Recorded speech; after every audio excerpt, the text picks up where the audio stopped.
আজ আমরা কথা বলবো এমন এক ব্যক্তিকে নিয়ে যাকে কেউ বলেন ঈশ্বরের অবতার, প্রেম ও ভক্তির মূর্ত প্রতীক। আবার কেউ বলেন ইতিহাসের সবচেয়ে রহস্যময় চরিত্র। তিনি হলেন শ্রী চৈতন্য মহাপ্রভু।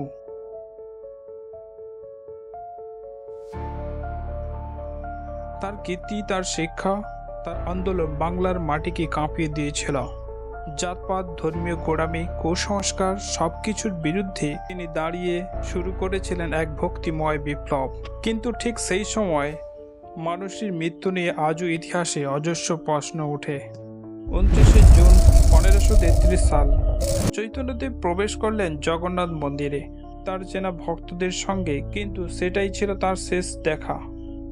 তারপর তিনি আর কখনো ফিরে এলেন না। ভক্তরা বললেন তিনি জগন্নাথ দেবের মূর্তিতে বিলীন হয়েছেন, অন্তর্ধান করেছেন। কিন্তু কিছু প্রশ্ন থেকেই যায়। একজন জীবিত মানুষ কি সত্যি বিগ্রহে মিলে যেতে পারেন? কেন তার মৃতদেহ পাওয়া গেল না? কেন রাজা প্রতাপরুদ্র কিংবা মন্দির প্রশাসন কোনো ঘোষণা দিল না? শুধু বলা হলো তিনি ঈশ্বর, তাই মর্ত জগৎ ছেড়ে পরলোক গমনে পরলোকে চলে গেলেন। কিন্তু এর সঠিক ইতিহাস জানা গেল না। চলুন কিছু কথার মুখোমুখি হই। পুরীর রাজার সঙ্গে চৈতন্যদেবের সম্পর্ক ছিল খুবই গভীর। রাজা প্রতাপরুদ্র তাকে ঈশ্বরতুল্য মনে করতেন। ফলে তার রাজসভায়, সমাজে এবং সর্বস্তরে তার প্রভাব ছিল অসীম। আর ঠিক সেখানেই শুরু হয়েছিল বিদ্বেষ। ব্রাহ্মণ শ্রেণীর একাংশ ক্ষুব্ধ ছিল। তারা মনে করতেন চৈতন্য হিন্দু ধর্মকে সহজ করে দিচ্ছিলেন। মুসলিম, শূদ্র, মহিলা সবাইকে যখন তিনি ঈশ্বরের সেবায় অধিকার দিচ্ছেন, তখন তাদের প্রাচীন ক্ষমতা টলছে। গুজব বলে মন্দিরের ভিতরে গোপনে তাকে শ্বাসরোধ করে হত্যা করা হয়, যেন তাকে অন্তর্ধান ঘটানো যায়, যেন মানুষ তাকে ঈশ্বর বলেই মনে রাখে। আর শোনা যায় তার দেহ গোপন কোনো কুঠুরিতে সমাধিস্থ করা হয় এবং এরপর কঠোর গোপনীয়তা বজায় রেখে পুরো ঘটনাকে গুজবের পর্দায় ঢেকে দেওয়া হয়। এখন প্রশ্ন হচ্ছে, এত বড় ঘটনা নিয়ে কোথাও কোনো লেখা নেই কেন?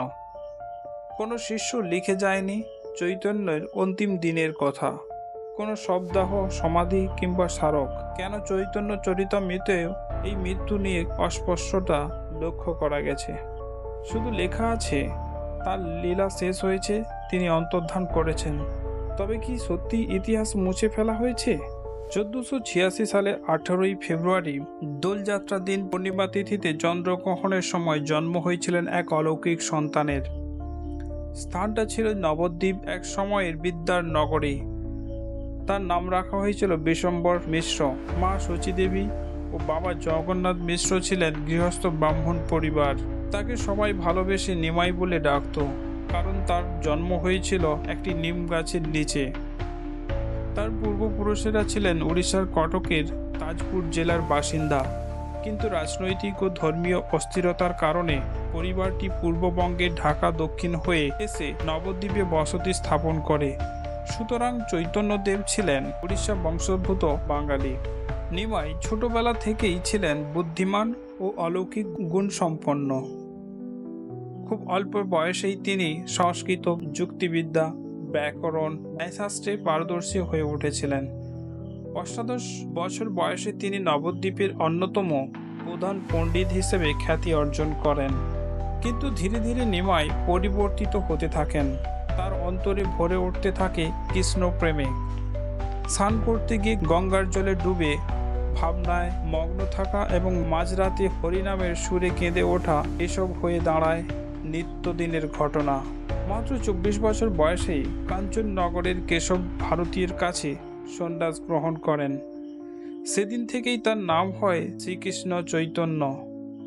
সন্ন্যাস গ্রহণের পর তিনি তার মাতৃ আজ্ঞায় উড়িষ্যায় যান এবং পুরীর জগন্নাথ মন্দিরকে কেন্দ্র করে ধর্মপ্রচারের কেন্দ্র গড়ে তোলেন। চৈতন্যদেব জাতিভেদ মানতেন না। তিনি বলতেন, জন্ম নয়, ভক্তিই হলো আসল পরিচয়। নিচু জাতের মানুষদের তিনি আলিঙ্গন করতেন, তাদের দিয়ে কীর্তন করাতেন। জগাই মাধাইয়ের মতো মাতাল অপরাধীকেও তিনি ভক্তে পরিণত করেছিলেন। তার এই আন্দোলন সমাজে একটা বিপ্লব এনে দিয়েছিল। এমনকি নবদ্বীপের চাঁদ কাজী নামক মুসলিম প্রশাসকও তার ভক্তে পরিণত হয়েছিল। পুরীর রাজা প্রতাপরুদ্র চৈতন্যদেবকে ভগবান স্বয়ং কৃষ্ণের অবতার বলে মনে করতেন। তার নির্দেশে নিচু জাতের মানুষদের মন্দিরে প্রবেশাধিকার দেওয়া হয়। তারা রথ টানার সুযোগ পায়, মন্দির পরিষ্কারে অংশ নিতে পারে। এই পরিবর্তনগুলো দেখে মন্দিরের ব্রাহ্মণ পাণ্ডারা ক্ষিপ্ত হয়ে ওঠেন। তারা বুঝতে পারেন এই নবধর্ম তাদের ধর্ম ব্যবসার মূলে আঘাত আনতে পারে।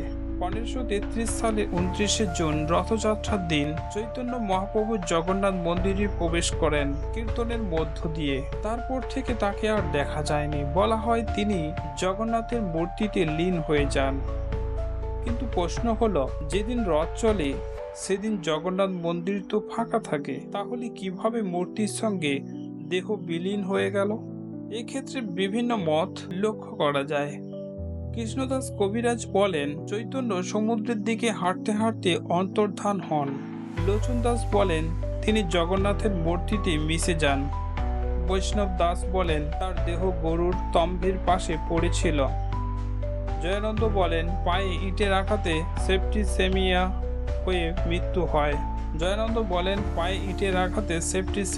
হয়ে মৃত্যু হয়।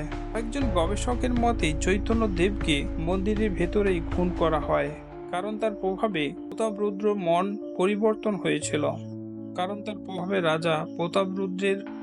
পরিবর্তন হয়ে যায়। ব্রাহ্মণরা চৈতন্য বিরোধী হয়ে ওঠে। 2000 সালের ASI মন্দির সংস্কারের সময় মন্দিরের নিচে দুটি মানুষের কঙ্কাল খুঁজে পায়। এর একটি ছিল প্রায় 6 ফুটের কাছাকাছি। কিন্তু আশ্চর্য বিষয় হলো রিপোর্টের আগে কঙ্কাল দুটি গায়েব হয়ে যায়। 1995 সালের ইতিহাসবিদ ডক্টর জয়দেব মুখোপাধ্যায় প্রমাণ করতে যাচ্ছিলেন যে চৈতন্যদেব খুন হয়েছিলেন। কাহা গেলে তোমা পাই এই বইয়ের প্রথম খণ্ড বের হতেই তাকে খুন করা হয়। তার লাশ চৌবাচ্চা জলে উপর অবস্থায় পাওয়া যায়। দ্বিতীয় খণ্ডটি আর প্রকাশিত হয়নি। এর সাথে সাথে চৈতন্য মহাপ্রভুর যে শিষ্যরা ছিলেন তারাও নিখোঁজ হয়ে যায় একে একে। গদাধর পণ্ডিত অন্তর্ধান রহস্যের দিন থেকেই নিখোঁজ। স্বরূপ দামোদর হঠাৎ উধাও হয়ে যান। রাজা প্রতাপরুদ্র তিনি উড়িষ্যা ছেড়ে পালিয়ে যান ও তার 2 পুত্র 1 বছর মধ্যে খুন করা হয়। এর পরবর্তীকালে সিংহাসনে বসেন গোবিন্দ বিদ্যাধর, যিনি চৈতন্য বিদ্বেষী ছিলেন। চৈতন্য মহাপ্রভুর অন্তর্ধান, এই প্রশ্নের উত্তর এখনো অমীমাংসিত। তার অলৌকিকতা ও ভক্তদের বিশ্বাস একদিকে, অন্যদিকে ঐতিহাসিক প্রমাণ ও রহস্যজনক ঘটনা, এই দুইয়ের দ্বন্দ্বই আজও মোড়ানো আছে এক মহান আত্মার অন্তর্ধানে। আপনারা কি মনে করছেন? চৈতন্য মহাপ্রভুর দেহ সত্যিই জগন্নাথ মূর্তিতে বিলীন হয়েছিলেন, নাকি এটা ছিল এক গভীর ষড়যন্ত্রের পরিণতি? আপনাদের মতামত অবশ্যই জানান কমেন্টে। আমি বিজয়, আপনারা দেখছেন ইন্সপায়ার সাহেব চ্যানেলে। যদি ভিডিওটি ভালো লেগে থাকে তাহলে লাইক, কমেন্ট আর শেয়ার করুন এবং সাবস্ক্রাইব করতে ভুলবেন না। দেখা হবে পরের ভিডিওতে। ততদিন ভালো থাকুন, সুস্থ থাকুন।